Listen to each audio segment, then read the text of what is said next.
बेळगाव शहरातील बिम्स रुग्णालयात प्रसूतीसाठी दाखल झालेल्या महिलांच्या मृत्यूचं सत्र सुरूच असून गुरुवारी रात्री आणखी एका महिलेचा मृत्यू झाल्याची घटना घडली आहे। गोकाक तालुक्यातील लगमेश्वर गावातील कीर्ती ही दुर्दैवी महिला मृत्यूमुखी पडली आहे। गेल्या 3 दिवसांपासून ती व्हेंटिलेटरवर होती। डॉक्टरांच्या निष्काळजीपणामुळे तिचा मृत्यू झाला असा आरोप कुटुंबियांनी केलाय।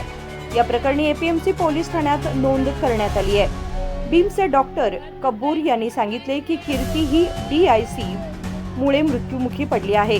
गुरुवारी रात्री बेळगावमध्ये पत्रकारांशी बोलताना त्यांनी माहिती दिली की 4 मार्च रोजी कीर्तीने मुलीला जन्म दिला, मात्र तिला सातत्याने रक्तस्राव होत होता।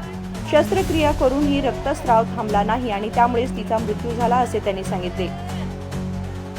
कीर्तीने मुलीला जन्म दिल्यानंतर मृत्यू पावली। तिचे वय अवघे 19 वर्षे होते। ही तिची दुसरी प्रसूती होती, त्यामुळे तिचे बालविवाह झाले असावे असे संकेत मिळत आहेत। महिलेच्या मृत्यूला डॉक्टरांच्या निष्काळजीपणाला जबाबदार धरणं हा नातेवाईकांचा साहजिक आरोप असतो, पण त्यामागे अनेक वैद्यकीय कारणेही असू शकतात असेही डॉक्टरांनी सांगितले।